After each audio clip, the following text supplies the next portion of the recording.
नमस्कार विद्यार्थियों। आज की इस कक्षा में हम 15 श्लोक से लेकर के और पूरा अंतिम तक पढ़ेंगे। जो महत्वपूर्ण श्लोक है उसी को लेकर के हम चल रहे हैं। ठीक है, तो 15वां श्लोक तक हो गया था, लेकिन इसको एक बार और देख लेते हैं। लिखा है, आर्तानां परिपालनाय सहसा शस्त्रं नयेनोद्धृतं विप्राणां रतिनां च वेदविदुषाम् आराधनेन स्थितम् राज्ञाम् उत्पथगामिनां प्रमथने युद्धं न चैवादृतं छात्रं जन्मधृगस्य राघव यशः प्रज्वालिते भारते। कह रहे हैं कि आर्ता नाम परिपालनाय। आर्त कहते हैं दुखी व्यक्तियों को, जो दुखी हैं उनकी रक्षा के लिए, उनके परिपालन के लिए। सहसा शस्त्रम नयेनो धृतम, इन कहते हैं जिसको उद्धृतम धारण किया, न मतलब नहीं शस्त्र यानी शस्त्र को। दुखी व्यक्तियों की रक्षा के लिए जिसने शस्त्र को नहीं धारण किया, दुखी व्यक्तियों के परिपालन के लिए जिसने शस्त्र को नहीं धारण किया।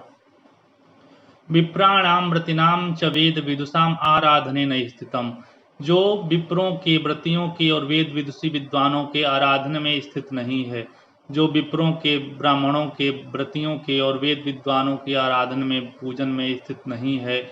राज्ञाम उत्पथगामिनाम प्रमथने युद्धम न चैवादृतम, और ऐसा राजा जो शत्रु के बढ़ जाने पर उससे युद्ध करने के लिए आकृष्ट नहीं होता, युद्ध में प्रवृत्त नहीं होता। छात्रम जन्म धृगस्य राघव यशः प्रज्वालिते भारते, उसका राघव कुल में, रघुवंश में, क्षत्रिय वंश में जन्म लेना धिक्कार है। इस विकसित भारत में, इस प्रज्वलित भारत में उसका राघव के वंश में, उस राम जी के वंश में क्षत्रिय जन्म लेना धिक्कार है।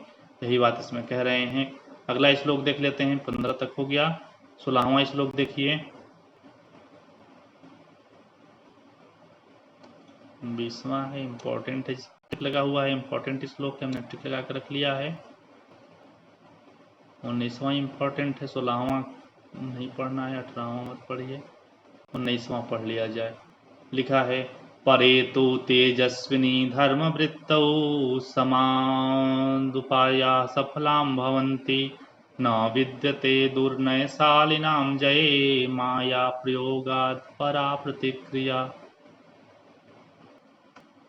इसमें कह रहे हैं कि परे तु तेजस्विनी धर्मवृत्तौ सामाद्युपायाः सफला भवन्ति न विद्यते दुर्नयशालिनां जये माया प्रयोगाद अपरा प्रतिक्रिया। परे तो तेजस्विनी धर्मवृत्तौ, जो धर्म से वृत्त, जो धर्म से घिरा हुआ, जो धर्मवृत्त शत्रु है, जो धर्मयुक्त शत्रु है, जो तेजस्वी धर्मयुक्त शत्रु है, उसी पर साम दाम आदि उपाय सफल होते हैं। इसमें शिवराज कह रहे हैं, शिवाजी कह रहे हैं कि जो धर्म से घिरा हुआ शत्रु है, जो धर्मवान शत्रु है, उसी के साथ हम साम दाम दंड भेद इन सारे उपायों को कर सकते हैं। न विद्यते दुर्नयशालिनाम जय माया प्रयोगाद अपरा प्रतिक्रिया। अपरा कहते हैं अन्य को, और माया प्रयोगाद यानी माया प्रयोग के सिवा दूसरा प्रतिक्रिया यानी उपाय न विद्यते नहीं है, न विद्यते नहीं होती है। दुर्नयशालिनाम जय, दुष्ट शत्रु को जीतने के लिए माया प्रयोग के अलावा दूसरा कोई उपाय नहीं होता है। जो धर्मवृत्त शत्रु होते हैं उनको आप साम दाम दंड भेद से जीत सकते हैं, लेकिन जो दुष्ट शत्रु होते हैं उनको जीतने के लिए माया प्रयोग को छोड़ करके दूसरा कोई उपाय नहीं है। ठीक है, आगे चलते हैं।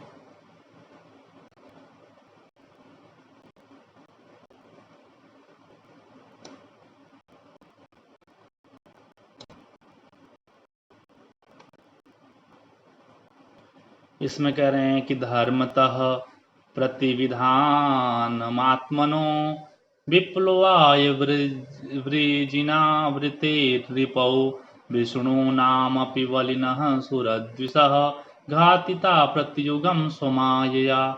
धर्मतः प्रतिविधानमात्मनो विप्लवाय वृजिनावृते रिपौ विष्णूनामपि बलिनः सुरद्विषः घातिता प्रत्युगम स्वमायया।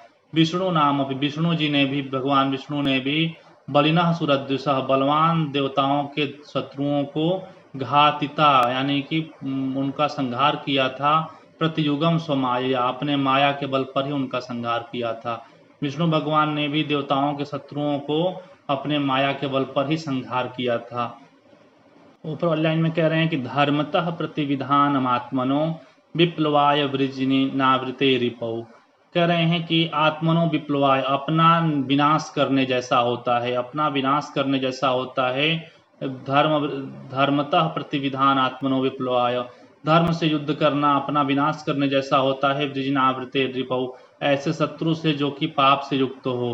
पाप से युक्त शत्रु से धर्म से युद्ध करना भी अपने विनाश करने जैसा होता है, क्योंकि भगवान विष्णु ने अब बलशाली देवताओं के शत्रुओं से माया के द्वारा ही युद्ध किया था। ठीक है, यहाँ तक क्लियर है, इसको एक बार और दोहरा लीजिएगा, फिर आगे चलते हैं। जो कुछ न समझ में आए कमेंट पूछिएगा। अगला श्लोक है, मानम धनम राज विलास भोगान मित्राणि दारान अपि जीवितं च भूत्वा रिपुज्वालितहव्यवाहने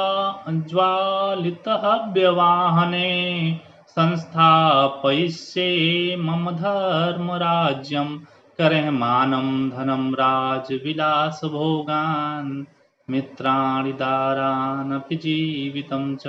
करें मानव अपने पूरे सम्मान को, धनम अपने पूरे धन संपत्ति को, और राजविलास भोगान अपने राजविलास की जितनी भी भोग की वस्तुएं हैं उन सभी राजविलास भोगों को, मित्राणि मित्रों को, दारानपि अपनी पत्नी को भी, और जीवितम च अपने जीवन को भी, हुत्वा समर्पित करके, रिपुज्वालित हव्य वाहने शत्रु के द्वारा लगाई गई आग में, शत्रु के द्वारा छेड़े गए युद्ध में इन सबको समर्पित करके, संस्थापयिष्ये मम धर्म राज्यम, मैं संस्थापित से संस्थापन करूंगा, मम मेरे द्वारा, धर्म राज्यम अपने धर्मराज को।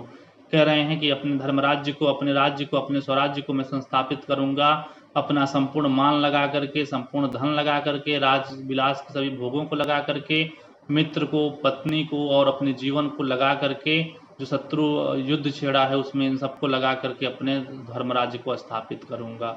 ठीक है, इसको भी दोहरा लीजिएगा, आसान श्लोक है। इसके बाद से कोई इम्पोर्टेंट है नहीं, 28 श्लोक है इसमें, इतना पढ़ लेंगे इसमें से आपकी परीक्षा में आ जाएगा। समय भी बहुत कम है, बहुत कुछ पढ़ना है हम लोगों को, तो इस वजह से जो भी महत्वपूर्ण है उसको दिया जाएगा। हो ही गया, कैसे हो गया है। ठीक है, कुछ छंद हैं, इनके लक्षण आपको पढ़ा दिया जाएगा, जैसे मंदक्रांता क्या है, शार्दूल विकृत क्या है, उपजाति क्या है। ठीक है, तो आज के लिए इतना ही रहने देते हैं। धन्यवाद।